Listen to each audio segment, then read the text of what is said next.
Help గురించి అన్నా. శ్రీసారం సిరీస్లో ఇంకొక టాపిక్, అది కూడా మా సబ్స్క్రైబర్స్ అడిగిందే. లాస్ట్ టైం కూడా అదే అడిగిన మిమ్మల్ని. హెల్ప్ గురించి మీ ఒపీనియన్ చెప్పమన్నా. హెల్ప్ అంటే ఇప్పుడు హెల్పింగ్ నేచరు, హెల్పింగ్ ఈచ్ అదరు, ఆ హెల్పింగ్ ఎంతవరకు కరెక్ట్, ఏ ఎక్స్టెంట్ వరకు మనం హెల్ప్ చేయవచ్చు ఒకరికి అనే ఈ హెల్ప్ అనే టాపిక్ మీద ఒకసారి మీరు ఏమంటారో అడిగి తెలుసుకోండి అని మా సబ్స్క్రైబర్స్ నుంచి నాకు వచ్చింది. ఇది వెరీ డెలికేట్ సబ్జెక్ట్. అంటే నిరంతరం మనిషి సంబంధం కలిగి ఉన్న విషయాలు ఇదొకటి. అందుకని ఖచ్చితంగా అభిప్రాయం విషయంలో భేదాలు ఉండొచ్చు. చెప్పిన అభిప్రాయానికి వేరే వాళ్ళకి అయినప్పటికీ నేనేం ఆచరిస్తున్నో చెప్పగలను అంతవరకు. నీకు సాధ్యమైతే చెయ్యి, సాధ్యం కాబట్టి చేయగలదు. Okay, end of the story. అంతకుమించి ఒక్క మాట అటులేదు, ఒక్క మాట ఇటులేదు. ఎగ్జాంపుల్ ఇస్తే ఇప్పుడు నువ్వు కారులో పోతున్నావు, ఒక వ్యక్తి వచ్చి అడిగాడు, కానీ నువ్వు ఒక పని మీద పోతున్నావు. ఆ టైంలో నువ్వు ఇస్తే ఇవ్వు, లిఫ్ట్ లేకపోతే లేదు. లిఫ్ట్ కాదు, ఒక బెగ్గరికి డబ్బులు. కానీ ఎట్టి పరిస్థితుల్లో సానుభూతి చూపించకూడదు. ఇచ్చినా ఇవ్వకపోయినా ఇచ్చి సలహా ఇవ్వకూడదు.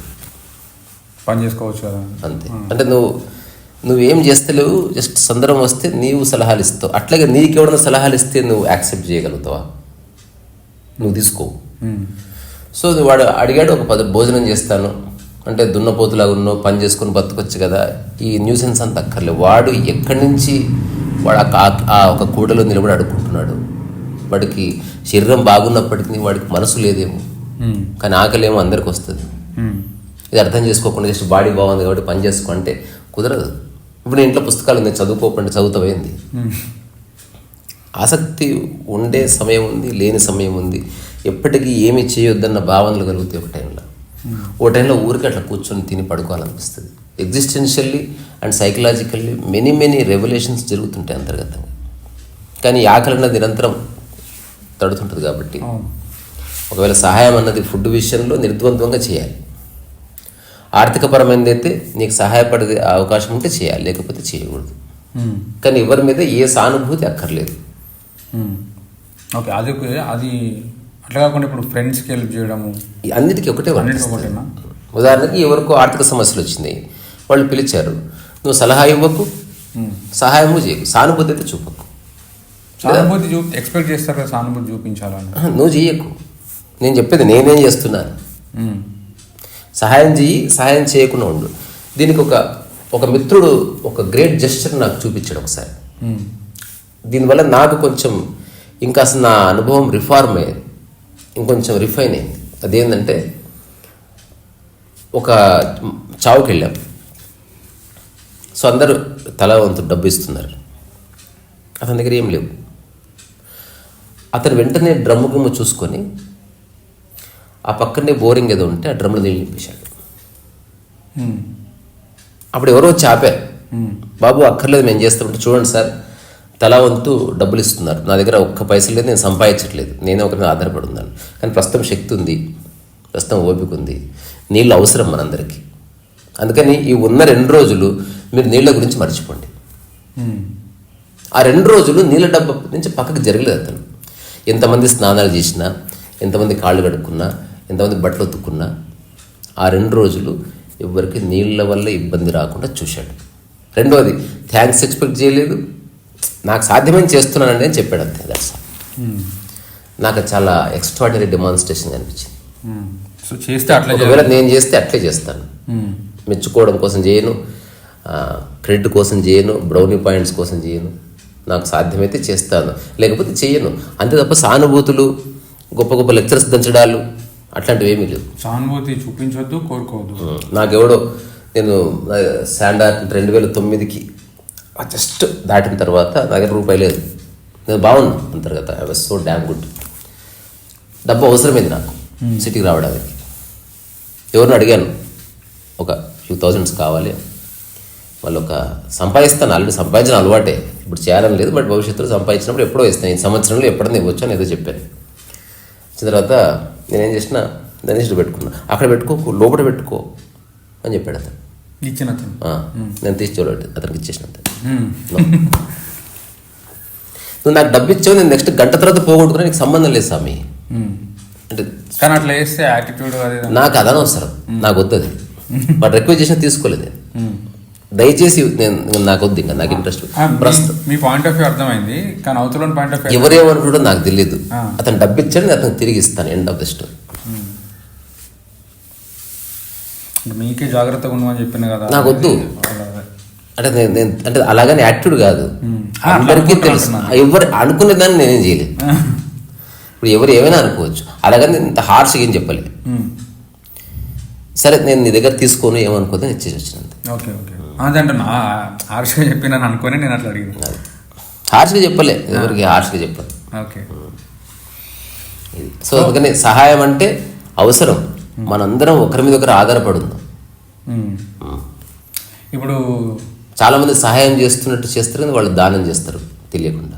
అదేంటి దానం ఏంటి, సహాయం అంటే ఎదుటి వ్యక్తి మీద జాలి, దయ, కరుణ అట్లాంటి ఎక్స్ప్రెస్ చేయకుండా అతని అవసరాన్ని గుర్తించి ఆ అవసరాన్ని భర్తీ చేయాలంతే. అది నేను హెల్ప్ అని పిలుస్తాను. దానికి నీ ఎమోషన్ జోడించకు, అంతే. ఇప్పుడు దానం అంటేనేమో నువ్వు ఎలాగో తిరిగి తీసుకుంటున్నావు మళ్ళా, అయినప్పుడు నీకేదో నేను ఏదో చేస్తున్నట్టు దానం చేస్తున్నా అంటే నేను తిరిగి తీసుకోనని. దానం చేస్తే తిరిగి తీసుకో, కానీ సహాయం చేస్తూ కూడా దానం చేసినట్టు ఫీల్ ఇస్తున్నట్టు నీకేదో ఇచ్చేస్తున్నా అని. కానీ అప్పిచ్చినప్పుడు ఎలాగో తిరిగి తీసుకుంటున్నావు కదా, ఇంక మళ్ళీ అన్నెసెసరీ డిస్కషన్ ఎందుకు. తీసుకునేటప్పుడు అది హెల్ప్ లాగానే, దానం కిందికి రా. దానం అంటే మళ్ళీ ఎక్స్పెక్ట్ చేస్తాను. దానం అంటే ఎక్స్పెక్ట్ చేయట్లేదు, దానం చేసేవాడన్నా కొంచెం ఒక జెస్చర్ చూపించవచ్చు, ఎందుకంటే వాడు తిరిగి తీసుకోవట్లేదు కాబట్టి. సింపుల్గా అర్థం కావాలంటే ఒక 10,000 అప్పు అడిగినాం అనుకోండి, ఆ అప్పిచ్చే అతను దానం చేస్తున్నట్టు బిల్డప్ ఇస్తూ ఇస్తాడు మనకు, కానీ యాక్చువల్గా మనం అప్పు ఇస్తాం అంతే. అది హెల్ప్. కాకపోతే అప్పు ఇస్తున్న వాడికి కూడా తెలుసు తిరిగి వస్తే రావు అని వాడి భయంలో వాడికి చెప్తాడు. అందుకని నేనేమంటా, అసలు ఆ చక్కర్లు పడవద్దు, అసలు ఎవరికి ఇస్తే ఫ్రీగా ఇచ్చేసాను. 10,000 అడిగితే 10,000 ఎవరు డాడీ, 600 తీసుకో వెళ్ళిపో, ఇక మళ్ళీ వద్దు. నేను ఇచ్చినట్టు 10 మంది ఇస్తే నీకు 10,000 జమైతే ఇవ్వు, ఇంకా మళ్ళీ ఆ డబ్బులు ఇవ్వద్దు. ఒకవేళ నువ్వు డబ్బులు ఇస్తే తీసుకుంటాను, కానీ ఈ క్షణమే ఆ డబ్బులు నేను శాశ్వతంగా మర్చిపోతున్నాను అని 2009 నుంచి కొనసాగుతుంది. ఇప్పుడు ఇంకొక ఇది టాపిక్ ఇక్కడ యాక్చువల్లీ అయిపోయింది, కానీ నాకే ఇప్పుడు సడన్ గుర్తొచ్చింది. యూట్యూబ్లో చూపిస్తారు కదా సహాయం చేసినట్టు, యూట్యూబ్ ఛానల్స్లో. అదొక మాధ్యమమే, మళ్ళీ దాన్ని ఆధారం చేసుకుని నువ్వేమన్నా ఆశిస్తున్నావు డిక్లేర్ చేయి. ఉదాహరణకు నేను ఒక అమ్మ కనిపిస్తే, ఇగో ఈ అమ్మకి పిల్లలు లేరంట, అందుకని నాకు పోతుంటే కనిపించింది, అందుకని నేను మన యూట్యూబ్ తరఫున 100 రూపాయలు ఇస్తున్నాను. ఇంతవరకు బాగుంది, కానీ దీని నుంచి నేను ఏమైనా ఇన్సైట్ చేస్తున్నాను ఎదుటి వ్యక్తిని చెక్ చేసుకోవాలి. అంటే నేను 100 రూపాయలు ఇస్తున్నాను, మీరు మళ్ళీ నాకు ఇవ్వండి, నేను మళ్ళీ తీసుకుపోయి వేరే వాళ్ళకి ఇస్తానని చెప్తున్నావా అని నువ్వు చెక్ చేసుకో. అంతే తప్ప నువ్వు జస్ట్ విషయాన్ని ఇన్ఫార్మ్ చేయడానికి మీడియాని మాట్లాడుకోవడం తప్పేం లేదు. విషయాన్ని ఇన్ఫార్మ్ చేయడానికి మీడియాని వాడుకోవచ్చు. నేను ఎట్లా అడుగుతున్నా అంటే, ఇప్పుడు యూట్యూబ్లో సహాయం చేసేయడానికి సపరేట్ ఛానల్స్ ఉంటాయి, లేదా నార్మల్ ఛానల్ కూడా సహాయం చేసి చూపిస్తారు. దీని వెనకాల వాళ్ళ ఇంటెన్షన్, వానికి ఒక సాటిస్ఫాక్షన్ ఉంటుంది, సాటిస్ఫాక్షన్తో పాటు లేకపోతే నేను మంచోని నేను ప్రూవ్ చేసుకోవడం. రకరకాల కారణాలు ఉన్నాయి, అందరూ మేకవన్నీ పులులే, అదైతే మనం మర్చిపోవద్దు. వాటి రియల్ నేచర్ అది అయి ఉండొచ్చు, అది అయి ఉండకపోవచ్చు. సినిమాలో హీరో రియల్గా పర్సన్ అతను వేరే, ఆ హీరో కాబట్టి ఆ హీరో క్యారెక్టర్ చేసిన ఒక మాస్క్ వేసుకొని ఏదో చేస్తున్నాడు. అట్లాగే ఒక ఛానల్, ఇప్పుడు నా ఛానల్ ఉంది, ఇట్స్ వెరీ ట్రాన్స్పరెంట్. అంటే ఎవరైతే వచ్చి చూస్తారో, ఎవరైతే వీడియోలో చూస్తారో, ఎవరైతే పార్క్లో కలుస్తారో, ఎవరైతే ఫోన్లో మాట్లాడతారో, అంటే ప్రాపగండనే లేకపోతే ఇట్లా ఉంటుంది అన్నట్టు. అట్లా కాకుండా నువ్వు ఏదన్నా మేకప్ చేస్తున్నావు అనుకో, there must be some agenda behind it. అట్లా తప్పంటలేదు, ఎజెండా అయితే ఖచ్చితంగా ఉంది. దాన్ని బేస్ చేసుకుని ఏదైనా కావచ్చు. అంటే నువ్వు 100 రూపాయలు ఇచ్చి 1000 రూపాయలు లాగే ఆలోచన ఒకటి ఉంటుంది. నాకు ఇది చేస్తే పేరు వస్తుందని నమ్మి చేసేవాడు ఒకటి ఉంటాడు. లేదు ఇవేం లేకుండా ఉత్తా నా సాటిస్ఫాక్షన్ కోసం చూపిస్తున్నా. భవిష్యత్తులో రామన్ మెగ్సీస్నో పద్మశ్రీనో వస్తుందని అనుకునే వాళ్ళు ఉంటారు. ఇగో నాకు ఒక ఫ్రెండ్ ఉన్నాడు, ఆ ఫ్రెండ్ ఎప్పుడూ చెప్పేవాడు అనమాట, నాకు ఒకటి లక్ష్యం, ఏ ఊరు వెళ్ళినా నన్ను గుర్తుపట్టేవాళ్ళు 10 మంది ఉండాలిరా అని అతని లక్ష్యం.